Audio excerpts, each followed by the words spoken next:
Assalamualaikum warahmatullahi wabarakatuh. Saya Siti Aisyah SPD dari SD Negeri Madura 02 Wanareja, guru penggerak angkatan 9. Saya akan melakukan diseminasi bersama rekan-rekan guru tentang budaya positif di SD Negeri Madura 02. Adapun rekan calon guru penggerak angkatan 9 di SD Negeri Madura 02 yaitu Yuyun Yuningsi SPD, Winda Pujianita SPD, dan saya sendiri Siti Aisyah SPD. Kami berkolaborasi melaksanakan diseminasi kepada rekan guru di SD Negeri Madura 02 Wanareja. Bismillahirrahmanirrahim. Assalamualaikum warahmatullahi wabarakatuh. Assalatu wassalamu ala asrofil anbiya'i wal mursalin wa ala alihi wa sahbihi ajma'in. Amma ba'du. Bapak, Ibu guru hebat, hari ini kita calon guru penggerak angkatan 9 akan melaksanakan diseminasi budaya positif. Adapun susunan acara pada kegiatan hari ini adalah 1. Pembukaan, kedua menyanyikan Indonesia Raya, yang ketiga sambutan, yang keempat acara inti, dan yang kelima penutup. Baik, Bapak Ibu guru hebat, marilah kita mulai acara ini dengan menyanyikan lagu Indonesia Raya. Hadirin dimohon untuk berdiri.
Hadirin dimohon duduk kembali. Acara selanjutnya yaitu sambutan kepada Bapak Indra Sofana SPD, disilakan. Assalamualaikum warahmatullahi wabarakatuh. Waalaikumsalam warahmatullahi wabarakatuh. Alhamdulillahirrahmanirrahim. Puji syukur marilah kita panjatkan kehadirat Allah yang telah memberikan kita kesempatan, kesehatan, sehingga dalam waktu ini kita bisa berkumpul. Salawat serta salam tidak lupa kita panjatkan kepada Nabi besar kita Muhammad Sallallahu alaihi wasallam, kepada keluarganya, kepada sahabatnya, kepada kita semua. Semoga kita mendapatkan syafaat mulia akhir tahun. Amin. Kesempatan ini saya akan memberikan sambutan sebagai guru senior dalam acara diseminasi budaya positif pendidikan guru penggerak, yaitu pada calon guru penggerak angkatan 9. Alhamdulillah di sekolah kita ada 3 orang yang sudah ikut pendidikan guru penggerak PGP Angkatan 9, Bu Linda, Bu Yuyun, kemudian Bu Aisyah. Semoga dengan pendidikan guru penggerak ini memberikan semangat, memberikan motivasi kepada kita semua, guru-guru yang belum ikut guru penggerak, supaya tergerak untuk ikut serta di angkatan berikutnya. Kemudian tidak lupa pendidikan guru penggerak ini juga nanti bisa berdampak langsung kepada siswa-siswi SD Madura 02, sehingga mutu pendidikan atau yang dihasilkan dari pendidikan guru penggerak ini nyata, ya. Jadi nanti bisa berdampak mungkin di akreditasi atau di rapor pendidikan maupun di yang bidang akademik maupun non akademik. Demikian sambutan yang bisa saya sampaikan. Selamat kepada guru-guru calon guru penggerak. Semoga sampai selesai lancar dan sukses. Allahumma amin. Demikian, bila ada kata-kata yang kurang berkenan, saya mohon maaf. Wabillahi taufiq wal hidayah. Wassalamualaikum warahmatullahi wabarakatuh. Waalaikumsalam warahmatullahi wabarakatuh. Terima kasih kepada Bapak Ibra Sofana yang telah menyampaikan sambutannya. Acara selanjutnya yaitu acara inti, yang mana materi yang pertama akan disampaikan oleh Ibu Yuyun Yuningsih SPD. Kepadanya disilakan. Assalamualaikum warahmatullahi wabarakatuh. Waalaikumsalam warahmatullahi wabarakatuh. Di sini ya kami akan melaksanakan diseminasi disiplin positif, yang mana materi ini saya dapat di pendidikan calon guru penggerak ya. Di modul ini saya akan berbagi ya, kepada teman-teman semua apa yang kita dapat selama ini. Di sini ya kami bertiga calon guru penggerak angkatan 9. Yang pertama saya perkenalan diri ya, Yuyun Yuningsih. Kemudian yang kedua ada Ibu Winda Pujianita. Kemudian yang ketiga ada Bu Siti Aisyah. Nah, tadi judulnya disiplin positif. Positif itu kan berarti ke arah yang baik, ya betul ya. Kemudian disiplin, disiplin itu berarti apa? Menjalankan sesuai dengan aturan, ya disiplin. Tetapi mari kita lihat apa sih sebetulnya disiplin itu. Nah, di sini ada ya disiplin positif. Disiplin positif adalah suatu pendekatan untuk menerapkan disiplin dari dalam diri anak tanpa hukuman dan hadiah. Disiplin positif perlu diterapkan baik dalam lingkungan keluarga maupun lingkungan sekolah. Dengan menerapkan disiplin positif, diharapkan tindak kekerasan dapat dihindari. Ya, jadi seharusnya di sini disiplin positif itu ya lahir dari dalam dirinya sendiri, bukan kita yang menyuruh. Ya, nah, bagaimana selanjutnya? Kita lihat di sini.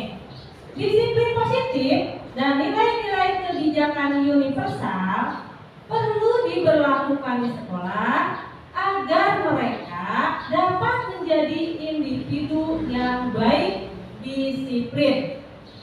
Namun, hal yang perlu dilakukan sekolah dalam penerapan disiplin positif adalah melibatkan siswa dalam penyusunan disiplin tersebut.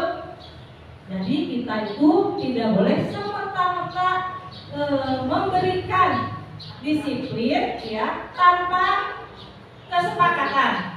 Ya, jadi kita harus melibatkan siswa di sini. Kemudian membuat kesepakatan melalui musyawarah dan diskusi.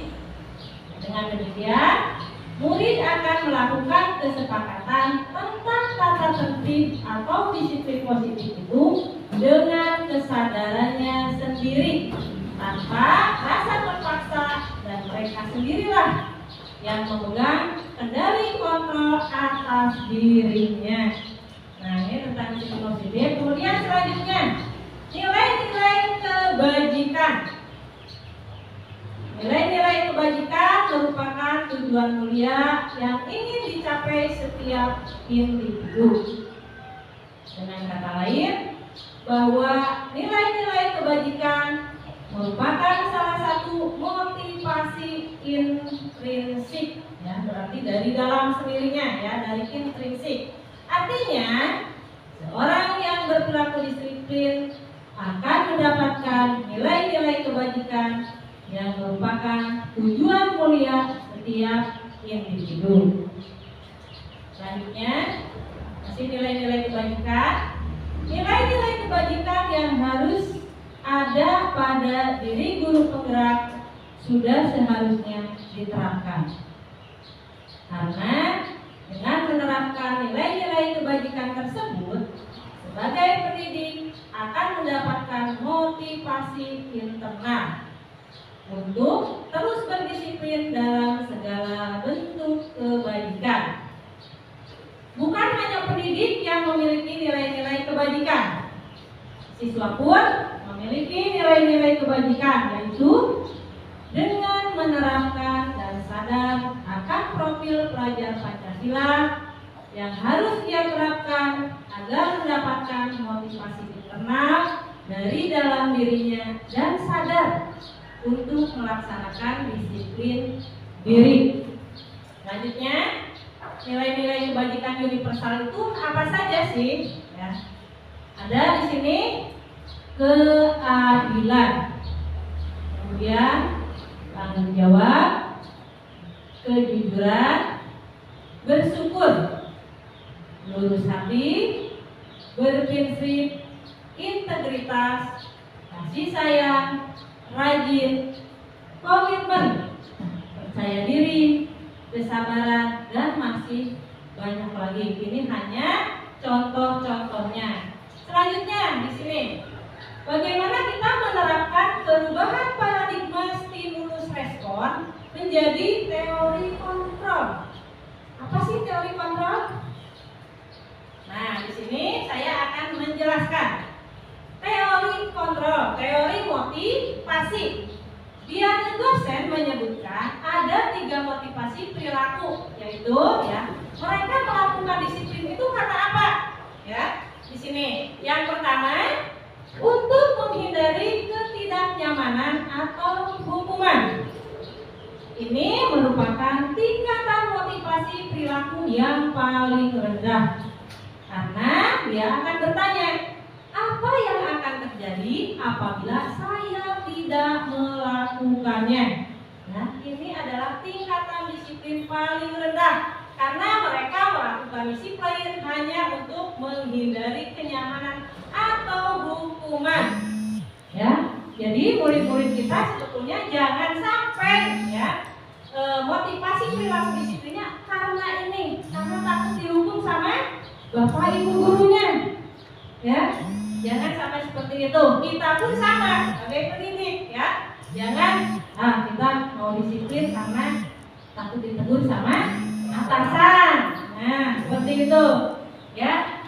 Selanjutnya, teori motivasi yang kedua, untuk penghargaan atau imbalan dari orang lain. Contohnya, ya, kita juga mungkin sering melakukan hal ini. Misalkan, siapa yang datang paling duluan nanti dikasih permen sama bu guru. Nah, itu sebetulnya salah, ya. Karena ini mereka datang duluan atau datang paling pagi karena ingin mendapat apa tadi? Imbalan, bukan karena kesadaran sendiri. Nah, ini yang ketiga. Teori motivasi yang ketiga adalah untuk menjadi orang yang mereka inginkan sesuai dengan nilai-nilai yang diyakini. Berdasarkan ketiga alasan tersebut, tindakan pendisiplinan dengan melakukan hukuman atau memberi imbalan bisa disebut motivasi eksternal, dan hal tersebut tidak akan bertahan lama, ya. Karena misalkan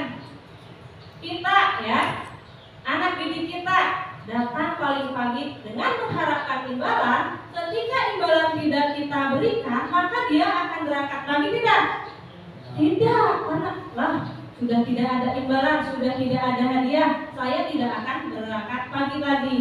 Jadi seharusnya ya kita siokianya menjadi atau mengikuti motivasi yang ketiga, menjadi orang yang mereka inginkan sesuai nilai-nilai yang diyakini. Jadi kita melakukan disiplin itu karena keyakinan kita, bukan motivasi eksternal atau dari luar. Ya, selanjutnya hukuman dan penghargaan. Ya. Hukuman dengan restitusi sangatlah berbeda. Pada hukuman, siswa memiliki tekanan psikologi karena membuat anak semakin lebih merasa bersalah, dan antara masalah yang dibuat dengan hukuman yang diberikan tidak relevan, bahkan cenderung menyakiti fisik maupun psikis anak.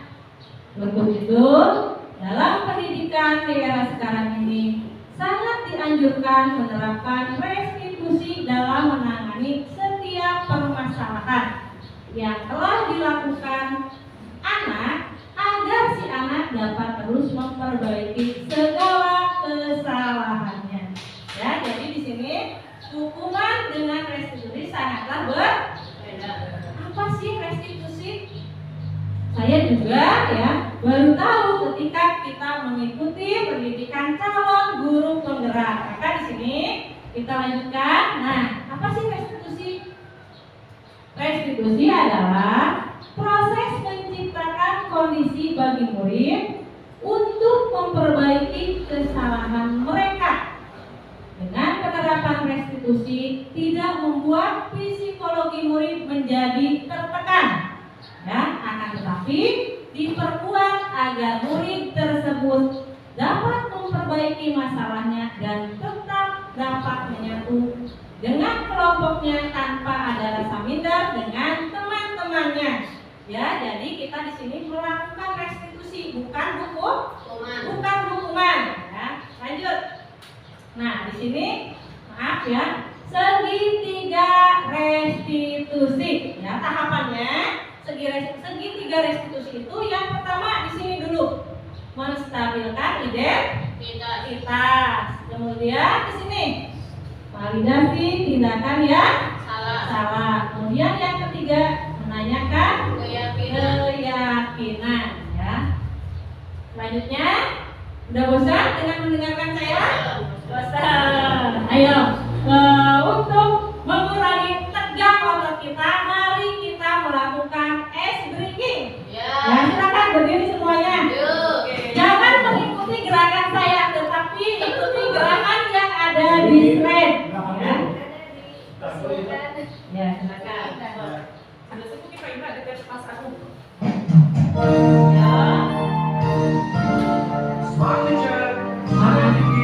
Samping burung yang terbang, tangan ke depan ikan berenang, burung yang lagi siap berdoa. Ayo nyanyi bersama. Mantap. Digulung, gulung, tangan digulung, berikan di pagar bundar, kiri, kanan,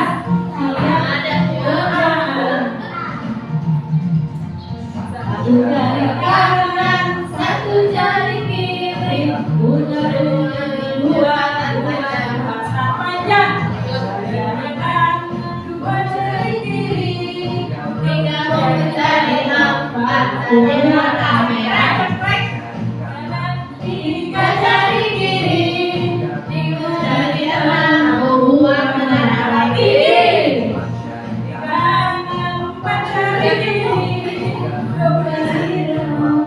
Lima jari kiri, 10 siap berdoa.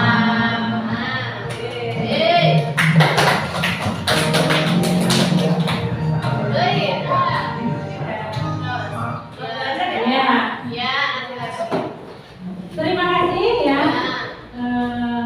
Mungkin sekarang udah ada penyegaran dan tidak ngantuk kan? Tidak. Tidak ya, karena sudah sore waktunya istirahat, maaf ya. Di sini kita lanjutkan.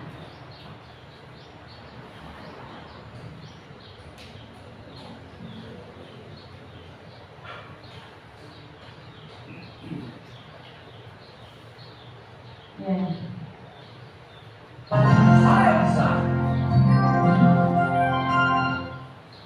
Itunya mungkin belum dimatiin Bu, YouTube-nya.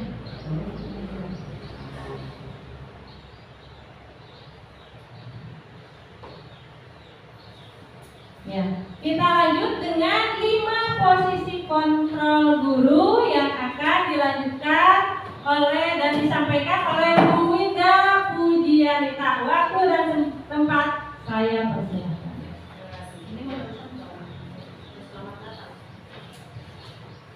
Ya, baik, terima kasih. Sedikit jelas ya tentang restitusi itu apa.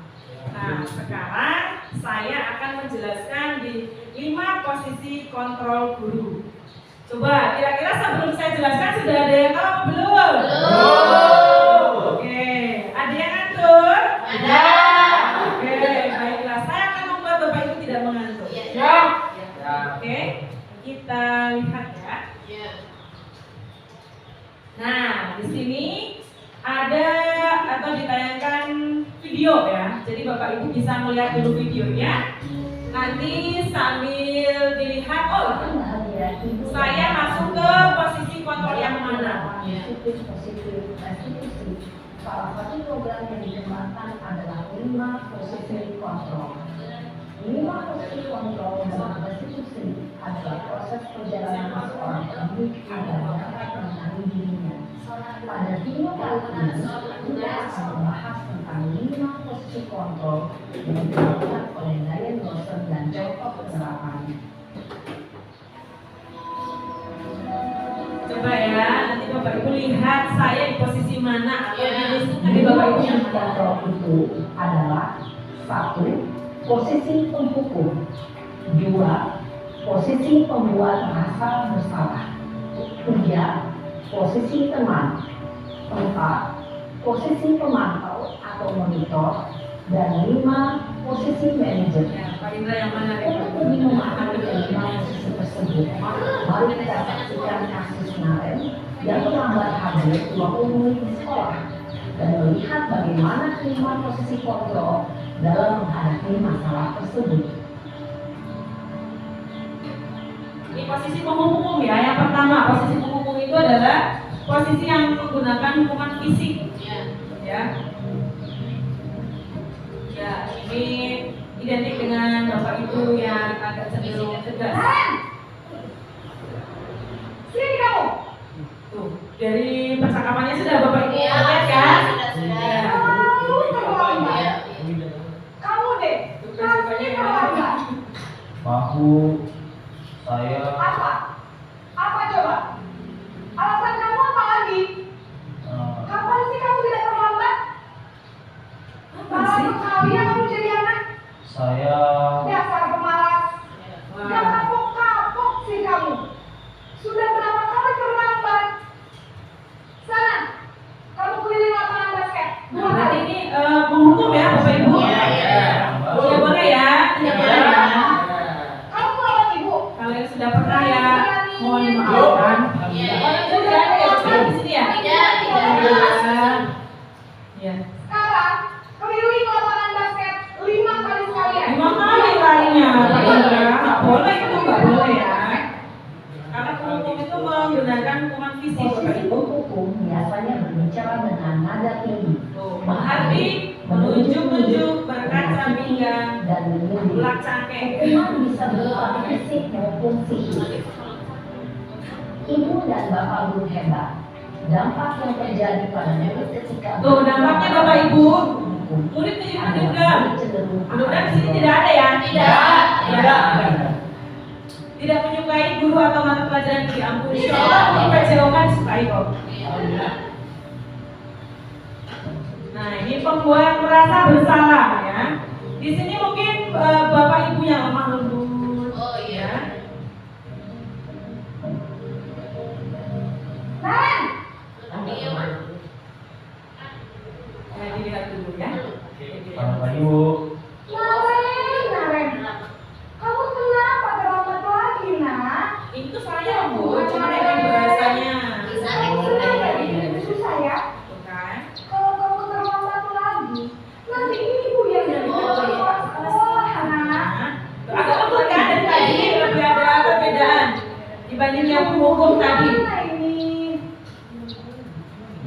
Maaf Bu.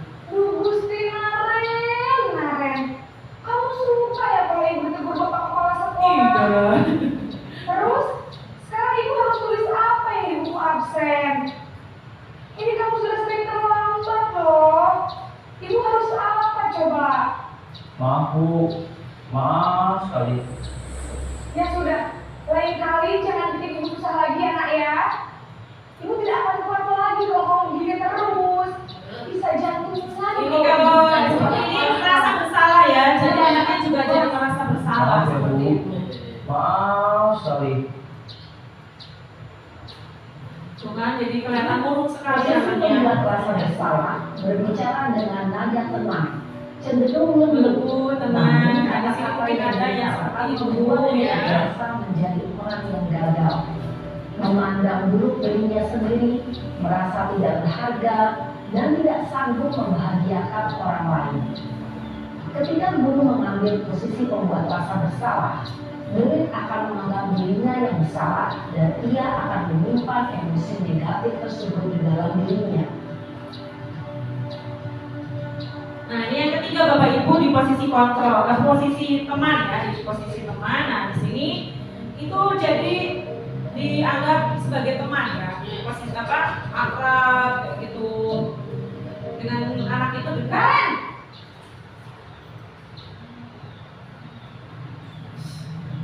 Selamat pagi Bu. Wah, sudah jam berapa ini nak? Terlambat lagi ya saya. Nah, ini. Iya Bu. Nah, sayangnya kan jadi teman. Guru saya lupa bangunkan saya Bu. Kamu malah menyalahkan ibu kamu. Kamu kan anak yang larinya paling kencang. Kan terlambat sih. Kok terlambat sih? Iya Bu. Saya memang terlambat bangun tadi. Jadi biarpun saya lari kencang, tetap Kejar nggak Bu. kejar Bu. Ya sudah sana. Nanti lain kali larinya lebih kencang lagi ya. Biar gak terlambat lagi. Bikin seneng ibu. Demi ibu. Bisa kan? Bis.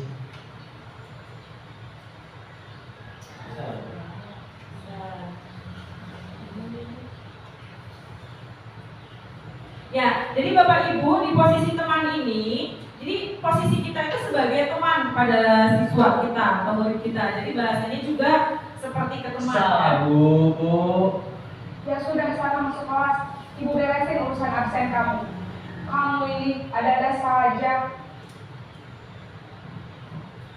Dalam posisi teman, guru berbicara dengan nada suara ramah, akrab, cenderung bersenda gurau untuk menjaga suasana tetap Kita juga biasa ya, bersama Jadi, dengan merasa anak-anak ibu. aman, Supaya dan lebih dekat dekat. dengan guru. Identitas yang tercipta adalah identitas sukses atau berhasil. Namun, perlu diingat, karena ini masih dorongan eksternal. Eksternal itu dari apa Bapak Ibu? Ketergantungan Dari yang luar. mudah kepada Kalau orang internal dari dalam ya. Di sini, guru absennya, sehingga di lain waktu, murid bisa berperilaku baik. Oh ini ternyata dampaknya tuh, tidak mandiri dan tidak bisa berpikir untuk dirinya sendiri. Terus selanjutnya yaitu posisi pemantau atau monitor. Ini masih naren ya Bapak Ibu. Narennya kayaknya diulang-ulang sampai pusing. Supaya aja. Iya. Posisi pemantau di sini itu adalah memantau atau mengawasi ya. Jadi apa namanya? Dia lebih ke menekankan peraturan apa yang kemarin sudah langgar. Kalau terlambat sekolah, berarti kan kemarin sudah terlambat sekolah ya. Itu lebih ke apa mengawasi, memantau siswa-siswi atau murid-murid kita di sekolahan. Jadi misalnya ada anak yang terlambat atau anak yang terlambat itu ditanya apa peraturan yang telah yang langgar seperti itu. Nah kalau di posisi manajer atau terakhir itu di posisi yang sudah ada interaktif antara siswa dan gurunya. Jadi ada gurunya juga lebih menekankan tanggung jawab kepada siswanya. Jadi apa coba keyakinan kelas yang sudah naren langgar? Narennya jadi dibuat seperti diajak ngobrol gitu. Jadi tidak merasa terhukum, dia juga tidak merasa terlalu nyaman. Kalau dia mungkin perlu Iya. Ada. Ya, berarti setelah Bapak Ibu melihat video atau saya jelaskan, sudah ada pemahaman ya? Ada. Pemahaman guru ya? Iya. Ya. Jadi pada dasarnya kita tidak boleh, sebagai teman juga tidak boleh. Jadi kita harus memposisikan diri kita sebagai manajer seperti itu. Nah, ya ini juga karena guru berbuat sesuatu bersama dengan muridnya, mempersilahkan murid agar dapat mempertanggungjawabkan perbuatannya, memberikan dukungan kepada anak agar dapat menemukan solusi atas permasalahannya, sehingga kelak anak dapat terampil dalam menyelesaikan permasalahan-permasalahan yang dihadapi. Contohnya seperti tadi, Naren kan terlambat. Coba Naren tadi terlambat. Kira-kira keyakinan kelas apa yang Naren langgar? Seperti itu. Naren kan jadi berpikir, oh iya, keyakinan kelas tentang disiplin. Jadi Naren lebih merasa, oh iya, berarti solusinya supaya tidak bangun kesiangan apa? Sama gurunya itu dipancing, atau diberikan stimulus supaya Naren tidak terlambat. Naren harus melakukan apa? Berarti kira-kira apa? Bangun lebih gasih. Ya, bangun lebih gasih. Tadi kan lebih awal, bagus. Terus apa lagi? Jangan begadang. Jangan begadang, ya. Jangan main TikTok juga ya Bapak Ibu. Iya. Iya, tidak. Pasang alarm, betul sekali. Jadi kalau kita mau sekolah harus dipasangkan alarmnya untuk siswa-siswi kita diberikan peringatan ya, dari ingatan dalam artian kita mengingatkan anak-anak besok harus sampai sekolah pukul 7:15 supaya anak-anak juga bisa terbiasa. Karena bisa itu karena terbiasa. Ya Bapak Ibu. Iya. Seperti halnya saya juga untuk berangkat lebih awal. Nah, di sini stimulus respon lawan teori kontrol pandangan tentang dunia. Nah, stimulus respon tentang dunia di sini ada realitas atau kebutuhan kita yang sama. Sedangkan di teori kontrol tentang dunia itu realitas atau kebutuhan kita yang berbeda. Nah, jadi ada perbedaan. Kalau stimulus respon, realitas kebutuhan kita sama. Nah, semua orang melihat hal yang sama, kemudian setiap orang memiliki gambar yang berbeda. Kita mencoba mengubah orang agar berpandangan sama dengan kita. Itu tidak harus dilakukan ya. Jadi kita berusaha memahami pandangan orang lain tentang dunia. Jadi kita harus memberikan pengertian. Jadi di samping Naren terlambat, kita harus membuka jalan. Jangan semata-mata kita menghakimi Naren, tapi kita memberikan pengetahuan dulu kepada Naren. Bagaimana caranya supaya dia tidak terlambat, supaya dia bisa memberikan alasannya. Kita juga memberikan motivasi. Seperti itu. Perilaku buruk lihat sebagai suatu kesalahan. Semua perilaku memiliki tujuan. Orang lain bisa mengontrol saya, hanya Anda yang bisa mengontrol diri Anda. Nah, seperti itu. Jadi kita pun harus bisa dikontrol oleh diri kita sendiri. Jadi tadi ada motivasi internal dan eksternal, itu dari diri kita sendiri.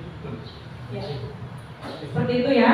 Jadi model berpikirnya itu menang atau kalah, atau berpikirnya menang dan menang. Kalau saya tipikalnya pengennya menang dan menang. Nah, mungkin dari itu Bapak Ibu yang bisa saya sampaikan tentang teori kontrol ya. Mungkin Bapak Ibu, harapan saya Bapak Ibu setelah mendapatkan penjelasan dari saya, Bapak Ibu bisa menerapkan kepada siswa-siswi. Jadi jangan membuat masalah, kemudian teman itu juga kita hilangkan sedikit-sedikit, kita menggunakan di posisi manajer. Sekian dari saya, dilanjutkan materi keyakinan kelas oleh rekan saya, Ibu Siti Aisyah SPD. Persilakan. Keyakinan kelas itu harus kita timbulkan kembali dalam diri kita maupun dalam diri anak-anak. Yaitu makanya dibuat keyakinan kelas. Mengapa keyakinan kelas bukan peraturan kelas saja? Keyakinan kelas terbentuk atas dasar semua murid dengan tuntunan dan bimbingan guru. Sehingga keyakinan kelas ini didapatkan dari hasil diskusi, dari hasil mufakat bersama. Sedangkan peraturan dituangkan poin-poinnya itu hanya dari salah seorang atau dibuat guru atau dibuat sekolah, sehingga anak tidak diajak berdiskusi, anak tidak diajak untuk mufakat. Makanya beda sekali peraturan kelas dengan keyakinan kelas. Ya, saya tegaskan, peraturan itu dibuat oleh satu pihak, baik itu pihak seseorang, kelompok maupun pihak sekolah. Sedangkan keyakinan kelas dibuat oleh murid. Misalnya murid bersama guru di kelas membuat keyakinan kelas. Ditanyakan kepada masing-masing murid, disepakati, disetujui atau tidak. Sehingga keyakinan kelas ini diterapkan dan diaplikasikan dalam kehidupan mereka masing-masing dengan penuh tanggung jawab. Sementara peraturan kelas, nah ini ya seperti yang sudah barusan kami sebutkan bahwa hasil dari sepihak ya tanpa adanya diskusi ataupun mufakat. Nah ini adalah contoh keyakinan kelas. Dalam keyakinan kelas itu bisa nomor 1 bekerja sama menjaga kebersihan kelas. Nah, pada poin 1 ini pasti ada nilai-nilai kebajikan. Nilai kebajikan pada poin 1 yaitu tanggung jawab. Kemudian, keyakinan kelas yang kedua misalnya mengerjakan tugas tepat waktu. Berarti nilai kebajikannya yaitu disiplin. Poin yang ketiga misalnya saling menghormati dan membantu. Ya berarti nilai kebajikannya saling menghormati dan menyayangi. Keyakinan kelas yang keempat misalnya bersikap tenang saat pembelajaran berlangsung. Nilai kebajikannya keamanan dan saling menghormati. Kemudian keyakinan kelas yang kelima misalnya menjaga dan meletakkan barang pada tempatnya. Maka di situ terkandung nilai kebajikannya tanggung jawab. Jadi nilai-nilai kebajikan itu harus positif kalimat-kalimatnya, ya tidak misalnya membuang sampah pada tempatnya. Nah itu kurang tepat. Alangkah baiknya jagalah kebersihan. Mungkin seperti itu Bapak Ibu guru. Kemudian 5 kebutuhan dasar manusia. Kebutuhan dasar manusia itu pasti memiliki dasar. Yang pertama bertahan hidup, kebebasan, kesenangan, penguasaan, kasih sayang, dan rasa diterima. Yang pertama yaitu kebutuhan bertahan hidup. Kebutuhan hidup, bertahan hidup berkaitan dengan sifat fisiologis. Di antaranya makan, tempat untuk berlindung, beristirahat, keamanan, kesehatan, dan lain-lain. Nah itu untuk bertahan hidup. Kemudian kebutuhan kasih sayang dan diterima berkaitan dengan psikologis. Kasih sayang dan rasa diterima oleh orang lain memiliki peran penting dalam membangun interaksi dengan lingkungan sekitar. Hal ini mengindikasikan kebutuhan akan hubungan relasi sosial, keluarga, sahabat, teman, pasangan, teman kerja, atau kelompok. Kebutuhan ini melibatkan ketulusan dan kehangatan di dalamnya. Misal, kita melihat murid kita di kelas ada yang cenderung diam, Apabila kita menelusuri alasan anak itu diam, siapa tahu anak itu memiliki alasan. Misalnya alasannya kebutuhan kasih sayang atau rasa diterima, baik oleh guru ataupun teman-temannya. Selanjutnya yaitu kebutuhan pengakuan atas kemampuan. Kebutuhan ini berkaitan dengan kekuatan untuk menggapai sesuatu. Seseorang menjadi terlihat kompeten, berprestasi, memimpin, terampil, didengar, dan diakui.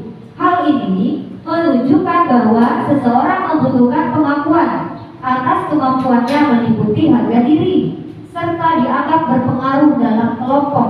Ya, jadi ketika kita melihat misalnya ada seorang murid yang aktif, misalnya dia ketika diberi tugas sering maju ke depan memperlihatkan kepada gurunya, Bu, ini hasil saya, Bu, begini ya Bu, ya ini hasilnya ya Bu, seperti ini. Nah itu anak tersebut butuh pengakuan atas kemampuannya. Untuk itu kita harus bisa menjadi penyeimbang. Yang keempat yaitu kebutuhan atas kebebasan. Kebutuhan akan kebebasan yang berkaitan dengan seseorang memilih, bergerak, atau mencoba hal-hal baru ya dalam mengeksplorasi. Misal, ketika kita mengajar di kelas, misalnya kita memakai audio, misalnya ya, ada anak yang tidak semangat. Anak-anak itu salah seorangnya misalnya ada yang tiduran saja, padahal kita sudah memakai audio.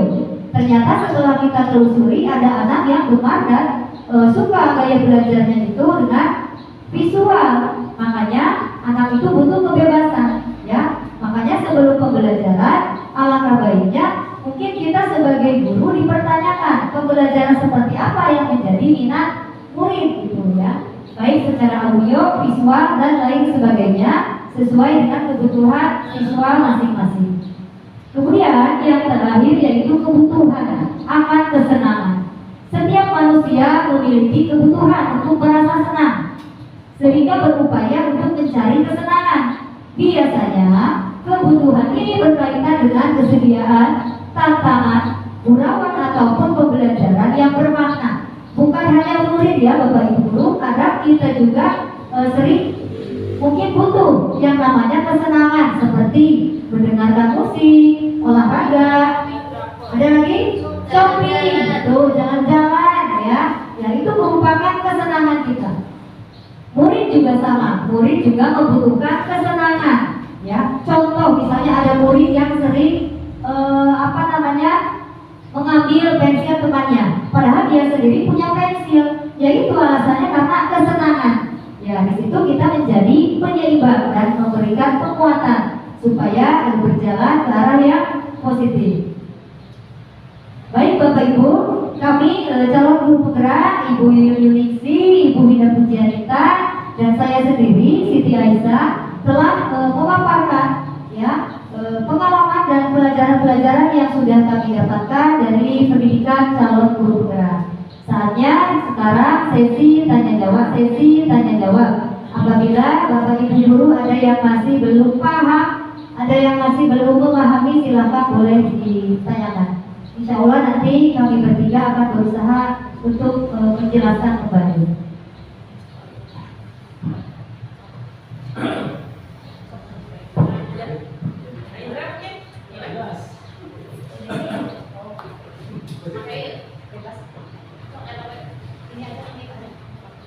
Assalamualaikum warahmatullahi wabarakatuh. Waalaikumsalam warahmatullahi wabarakatuh. Dari pemaparan tadi juga terlalu bergerak, saya mau nanya yang satunya saja tadi di bab motivasi. Tadi yang motivasi itu kan ada bentuk penghargaan ya, yang mana Bu?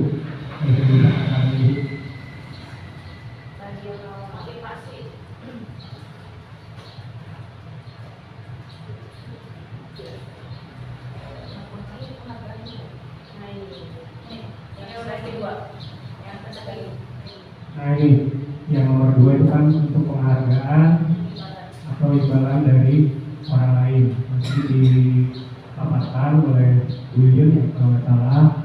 Dari itu kita untuk bukan menghindari ya Bu, apa sih? Mengurangi. Ya mengurangi untuk anak itu supaya tidak berlebihan dalam menjadi apa kebiasaan. Nah, kebiasaan. Tapi bila ditemukan kalau di kelas, bukan saya di kelas sendiri ya, kalau di kelas, kan misalnya ada cuma yang misalnya yang bisa jari gitu ya, bukan yang beberapa aja, yang itu yang akademiknya bagus, ada orang. Untuk yang lain mungkin ini saya bukan menyangkal dari paparannya Bu Yuyun. Sebenarnya bisa di kelas kita itu supaya yang lain itu termotivasi, mungkin ada sedikit disisipi imbalan gitu kan. Mungkin imbalannya nggak berupa permen atau apa, imbalannya tepuk tangan atau duitnya gitu Bu, penghargaan. Nah itu gimana Bu? Apa ditinggalkan apa dilanjutkan Bu? Terima kasih. Terima kasih Pak Indra.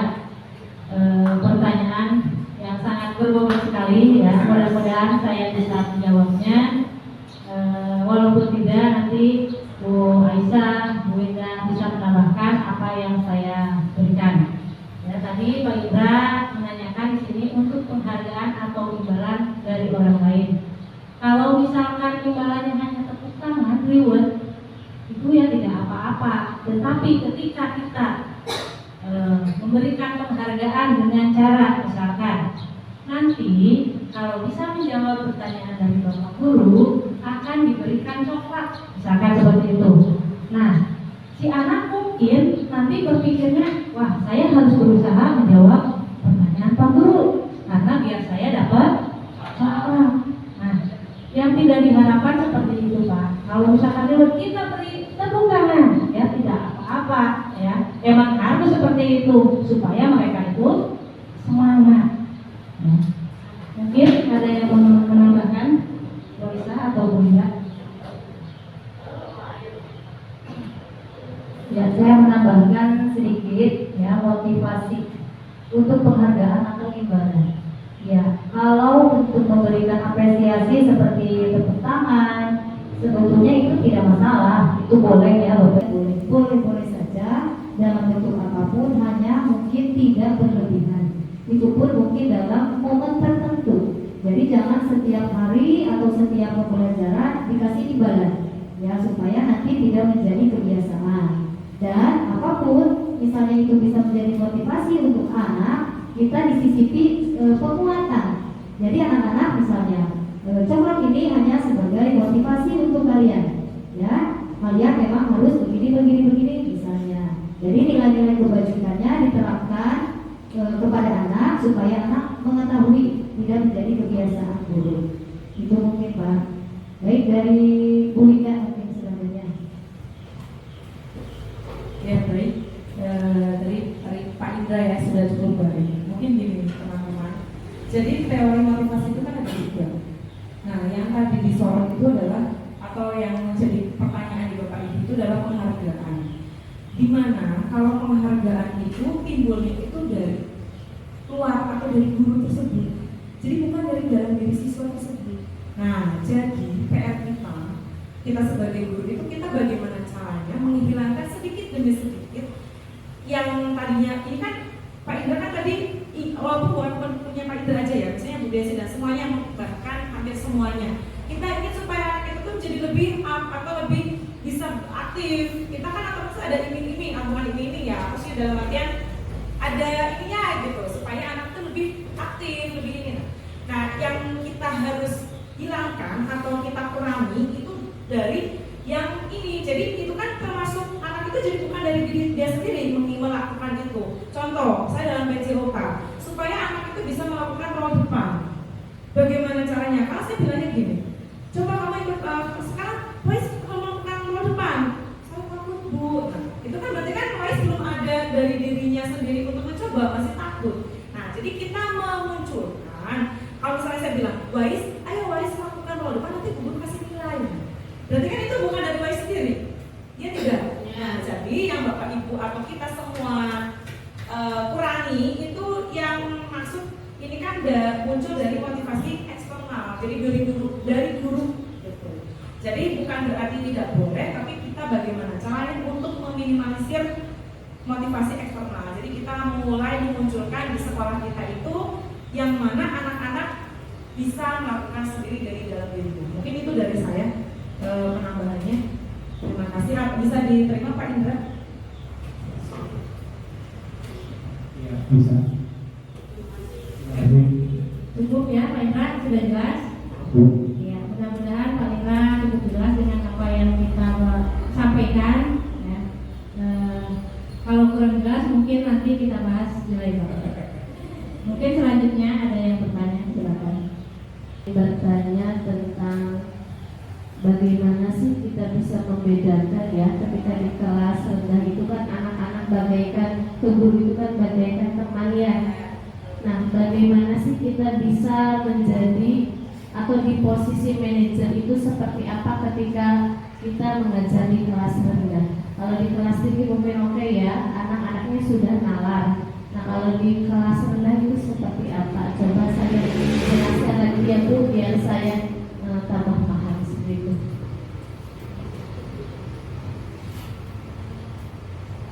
Desi, dari pertanyaan Bu Desi, bagaimana caranya, apalagi Bu Desi di kelas bawah, supaya Bu Desi bisa di posisi manajer. Berarti kita itu harus mencoba menciptakan diskusi yang interaktif dengan siswa. Dalam artian gini, kita memberikan pengetahuan bahwa kita itu ada apa ya namanya, ada sekat atau ada pembatas antara siswa dan murid. Jadi Bu Desi dan siswa dan guru. Contoh seperti kemarin juga saya masuk ke kelas 1 ya. Saya pun menemukan ada satu siswa yang seperti itu. Kepada saya mungkin dikiranya saya itu sebagai orang tuanya atau orang yang disayanginya, jadi saya dipenuh gitu kan, digades. Nah, sedikit-sedikit kita mulai memberikan pemahaman. Jadi kita memberikan pemahaman bahwa ini itu di sekolah. Kemudian kalau di sekolah itu kita harus melakukan perlakuan seperti ini. Jadi kita harus ada perbedaan di mana situasi di sekolah dan di rumah. Jadi seperti itu Bu Desi. Jadi diberikan pemahaman dulu kepada siswa atau murid kita di sekolah, terutama kelas 1. Mungkin itu dari saya, bisa dilanjut diberikan penguatan oleh Bu Sidaisa atau Bu.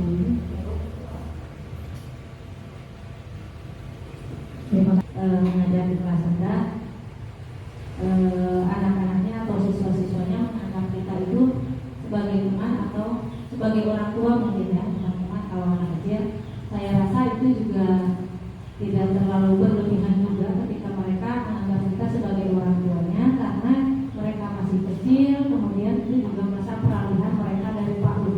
Karena mungkin dari PAUD itu seperti itu ya, panggilnya aja kan bukan bu guru ya, kalau di PAUD itu bunda. Mungkin itu pelan-pelan kita juga, terus kata Bu Ida tadi, pelan-pelan kita ajarkan, kita beri pemahaman agar mereka itu mengerti ya, mengerti bahwa sekolah itu bukan rumah, kita itu bukan ibunya ya. Karena ya anak masih kecil ya, mudah-mudahan aja nanti dengan bertambahnya usia dia juga menjadi yang malu ya. Kalau sekarang itu mungkin ya itu karena masih kecil, peralihan dari PAUD. Jadi untuk kita sebagai posisi manajer, kita itu pelan-pelan dan selalu diingatkan, kalau bisa jangan seperti ini. Ibu kan di sini sebagai bu guru, ayo coba silakan, misalkan kamu menyapu kelas, bu guru lihat, gitu ya, seperti itu. Mungkin dari saya seperti itu. Bu Aisyah mau menambahkan? Ya, saya melengkapi saja sedikit ya Bapak Ibu guru. Jadi dari posisi kontrol ini hanya untuk mengontrol. Jadi kalau dalam pembelajaran sehari-hari, misalnya ada siswa yang menganggap kita orang tua, sekiranya tidak berlebihan, tidak apa-apa. Ya betul kata Ibu Wida dan Bu Yuyun, secara perlahan kita bisa merubah, hanya tidak berlebihan. Karena posisi kelas 1 itu kan kelas rendah, butuh dukungan dan butuh motivasi yang lebih dari kelas tinggi. Sehingga apabila mungkin kita hadap secara instan begitu, nanti dia akan merasa putus asa begitu, dan mungkin kapok ya ketika curhat dengan gurunya apabila kita langsung menentang gitu. Jadi secara perlahan. Kemudian posisi kontrol ini sebaiknya kita lakukan ketika anak mungkin dianggap berlebihan. Misal ketika anak datang terlambat, kita kenapa terlambat? Jadi dimanja gitu. Jadi anak tuh merasa dimanja ini sama gurunya, guru kelas 1-nya juga baik. Nah itu baru ya, itu baru masalah. Tapi ketika kita menggunakan menggunakan posisi manajer, ketika anak terlambat misalnya, kenapa kamu terlambat? Karena kesiangan Bu bangunnya. Kenapa bangun kesiangan? Ya, karena tidak dibangunkan oleh mama. Nah berarti minggu depan harus apa? Ya harus mandiri. Gitu. Diberikan penguatan. Itu posisi manajer. Ya kita tidak seperti posisi teman. Misalnya, ya udah nggak apa-apa ya nak, lain kali jangan kesiangan. Nah, tidak seperti itu. Nanti anak tidak ada jerat. Ya harus diterapkan disiplin yang positif begitu. Jadi posisi kontrol tersebut hanya untuk mengontrol anak. Tapi tidak secara berlebihan, tidak setiap waktu pembelajaran harus sepenuhnya begitu, tidak, menyesuaikan. Itu mungkin Bapak Ibu guru, mudah-mudahan bisa dipahami. Ada lagi yang mau ditanyakan? Tidak ada yang ditanyakan. Terima kasih atas pertemuan hari ini. Kami calon guru penggerak angkatan 9 mengucapkan banyak terima kasih atas dukungan dan kehadirannya pada hari ini kepada Bapak Ibu guru hebat semuanya. Mudah-mudahan ilmu dan materi materi yang kami sampaikan pada hari ini bisa bermanfaat untuk kita semua dan bisa kita terapkan dalam kehidupan kita di sekolah maupun kehidupan kita sehari-hari kepada anak kita di sekolah, murid kita maupun anak kita sendiri di rumah. Baik Bapak Ibu Guru, acara kami tutup. Marilah kita membacakan hamdalah bersama-sama. Alhamdulillahirrahmanirrahim. Baik, terima kasih. Kami tutup. Wabillahi taufiq wal hidayah. Wassalamualaikum warahmatullahi wabarakatuh. Waalaikumsalam warahmatullahi wabarakatuh. Penerapan keyakinan kelas sebagai berikut.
Keyakinan yang diterapkan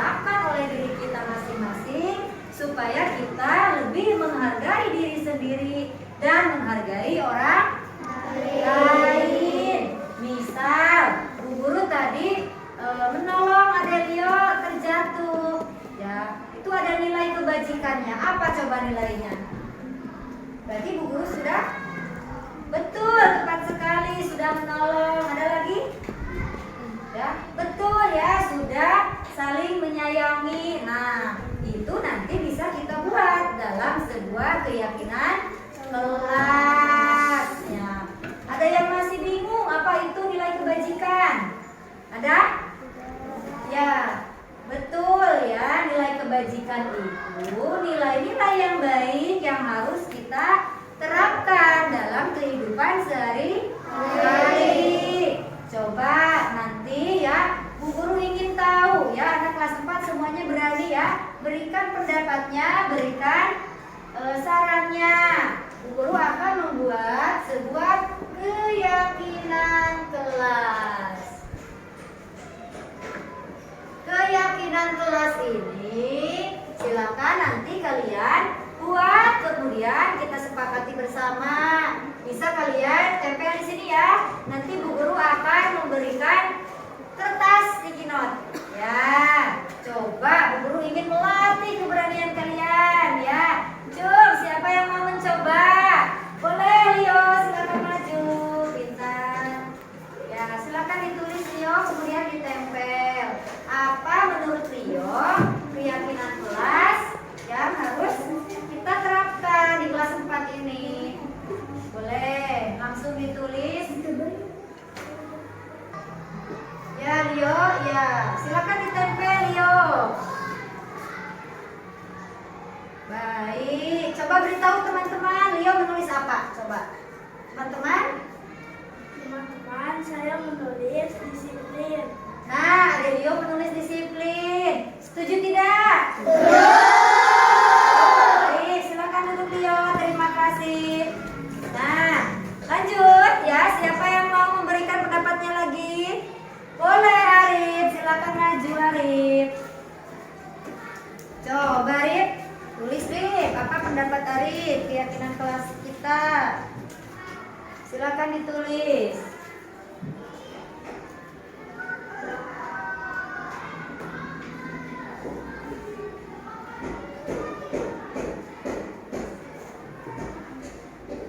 Jelaskan, Arif menulis apa?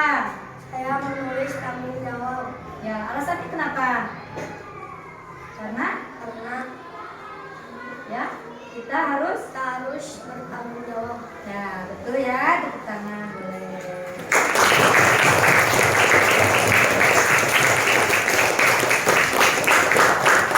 Ya, ada lagi, Cuk, siapa yang mau? Boleh, Denny. Boleh ditulis di sini, Den. Silakan.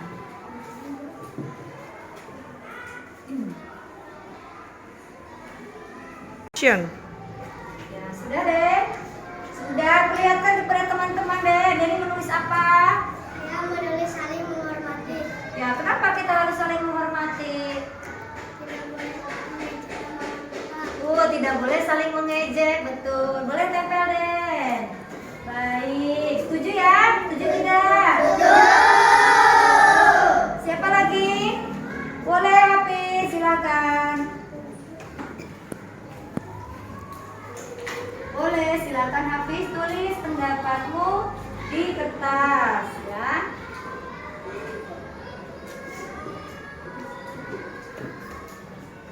Hafiz sudah coba, apa yang Hafiz tulis? Beritahu teman-teman. Ya, Hafiz menulis menjaga kebersihan. Kita harus menjaga kebersihan? Ya. Setuju? Setuju. Coba ditulis ya, ditempel Hafiz. Baik, Hafiz, terima kasih. Cung, siapa lagi yang berani? Yang berani? Boleh, Kanaya. Silakan ditulis ya.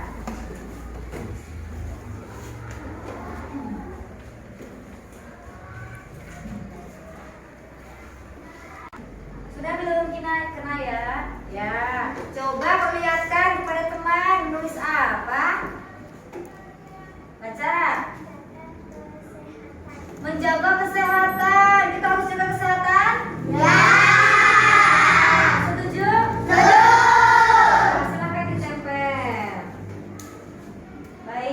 terima kasih Kak Naya. Siapa lagi anak berani?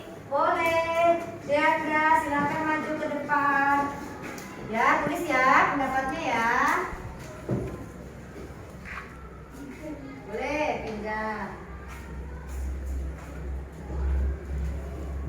Baik, Deandra sudah belum? Baik. Silakan perlihatkan kepada teman-teman menulis apa. Kenapa kita harus menjaga keamanan?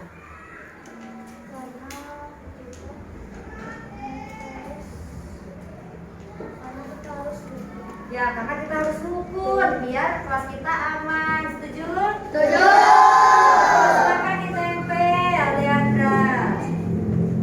Baik, terima kasih. Ada lagi anak berani? Coba boleh. Nadira, silakan ditulis pendapatmu ya.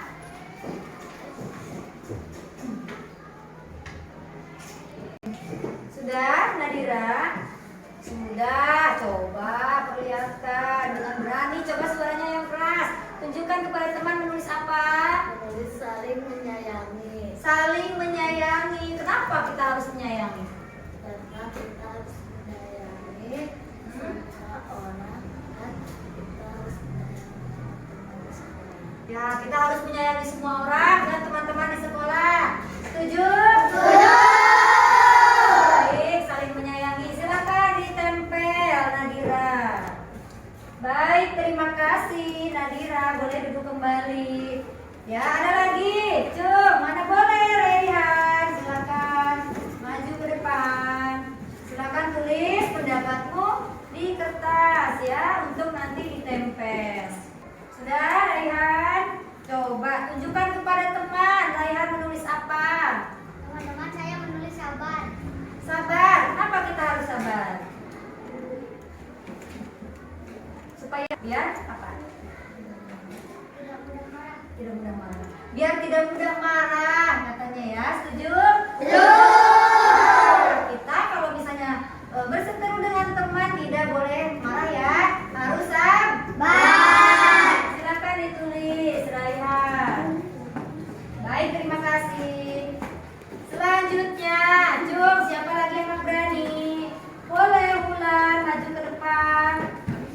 Boleh ya, ditulis di sini ya. Silakan ditulis dulu pendapatnya.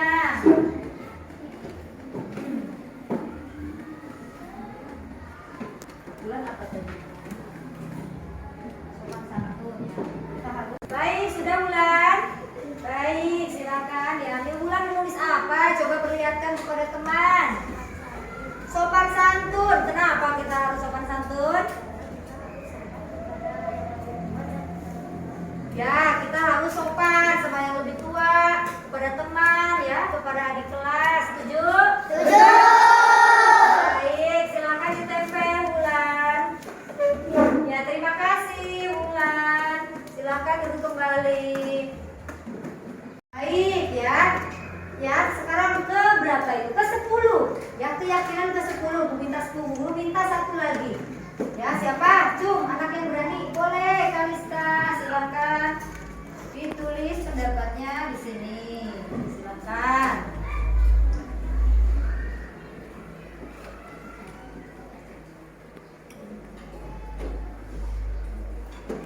Baik, sudah belum Kalista menulisnya? Sudah, coba perlihatkan kepada teman-teman. Menulis apa? Saling menolong. Kenapa kita harus saling menolong? Kenapa? Coba, alasannya apa? Saling menolong. Kenapa alasannya? Atau ada yang boleh membantu? Silakan. Kenapa? Kenapa kita harus saling menolong? Supaya pekerjaan ringan. Betul, tepat ya. Supaya pekerjaan ringan. Ada lagi? Dan cepat selesai. Dan cepat selesai, betul sekali ya. Terima kasih. Silakan ditempel Kalista. Baik, terima kasih anak-anak. Sekarang kita sudah membuat bersama-sama keyakinan kelas ya. Keyakinan kelas ini berlaku untuk kita semua ya. Murid kelas 4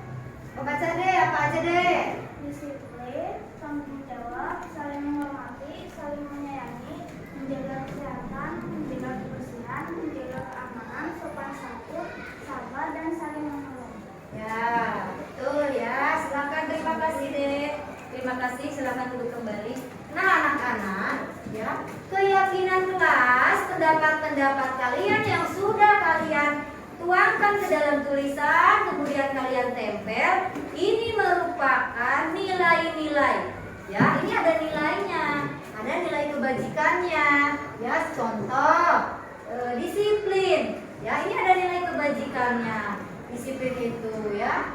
Kemudian kita harus bertanggung jawab. Betul. Ya, kita harus bertanggung jawab. Misal kita meminjam pensil kepada teman.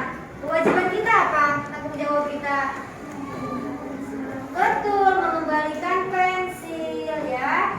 Ini sudah disepakati? Sudah diyakini belum?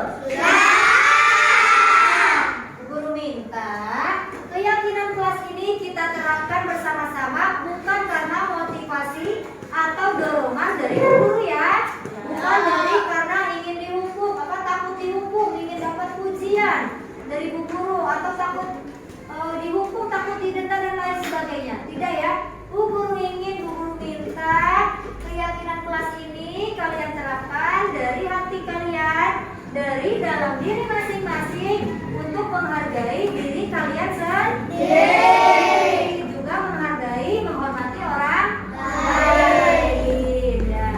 Baik anak-anak, terima kasih. Keyakinan kelas sudah kita buat ya. Selanjutnya mari kita terapkan dalam kehidupan kita sehari-hari. Ada pertanyaan tidak? Tidak. Sudah cukup jelas? Aku tanya sekali lagi, sudah setuju keyakinan kelas kita? Siap dilaksanakan? Ya, terima kasih. Bu guru minta tepuk semangat satu kali ya. Baik, tepuk semangat.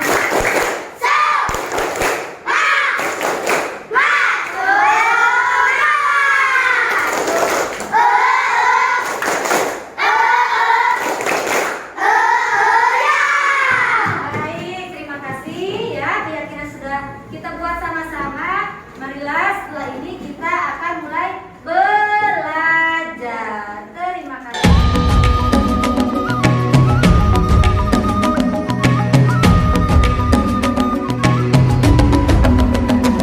Adapun penerapan budaya positif di lingkungan kelas atau sekolah sesuai dengan profil belajar Pancasila adalah sebagai berikut.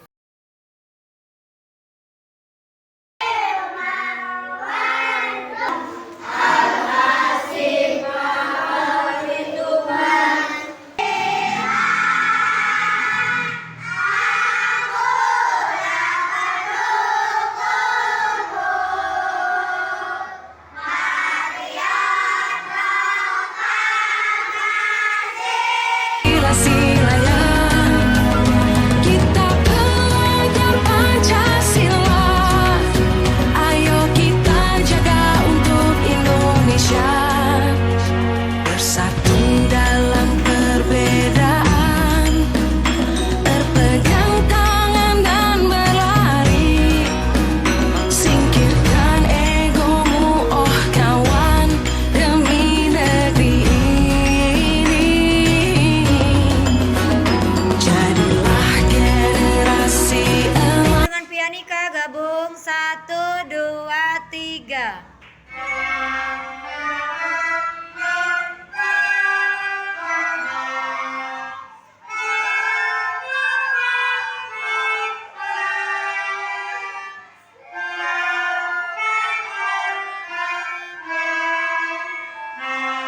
Adapun umpan balik dari rekan guru adalah sebagai berikut. Assalamualaikum warahmatullahi wabarakatuh. Perkenalkan, nama saya Desi Ratnaningsi. Saya adalah salah satu guru di SD Negeri Madura 02. Di sini saya akan memberikan testimoni tentang diseminasi positif yang telah dipaparkan oleh Ibu Winda Pujianita, Ibu Yuyun Yuningsi, dan Ibu Siti Aisyah. Dari pemaparan tersebut, saya menjadi lebih tahu bahwa posisi kontrol guru itu yang lebih baik adalah posisi kontrol manajer. Selanjutnya, saya akan menerapkan hal tersebut. Terima kasih. Sekian, wassalamualaikum warahmatullahi wabarakatuh. Saya Fatahudin Mustafa, guru kelas 3 SD Madura 2, telah mengikuti diseminasi budaya positif CGP Angkatan 9 bersama Bu Yuyun Yuningsih, Bu Winda Pujianita, dan Bu Siti Aisyah. Saya yang tadinya fungsi kontrol sebagai guru itu menganggap sebagai teman kepada siswa-siswi saya mengerti sekarang akan menjalankan posisi kontrol sebagai manajer. Terima kasih. Wabillahi taufiq wal hidayah. Wassalamualaikum warahmatullahi wabarakatuh. Assalamualaikum warahmatullahi wabarakatuh. Saya Suhendro, guru kelas 2 di SD Negeri Madura 02. Saya berterima kasih kepada Ibu Yuyun Yuningsih SPD SD, Ibu Winda Pujianita SPD, dan Ibu Siti Aisyah SPD yang telah melaksanakan diseminasi budaya positif calon guru penggerak angkatan 9, yang dimana telah memberikan materi pengalaman yang bermanfaat bagi Bapak Ibu guru di sekolah. Saya sangat berterima kasih karena dengan adanya diseminasi budaya positif ini bisa bermanfaat baik di kelas maupun di luar kelas, khususnya di lingkungan sekolah SD Negeri Madura 02. Sekian, terima kasih. Wassalamualaikum warahmatullahi wabarakatuh. Ke depan Tuhan kan menuntunmu.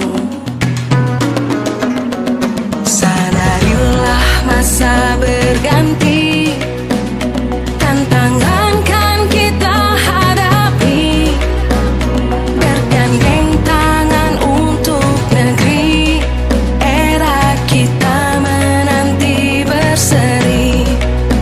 Sekian yang dapat saya sampaikan. Terima kasih. Wassalamualaikum warahmatullahi wabarakatuh. Salam guru penggerak.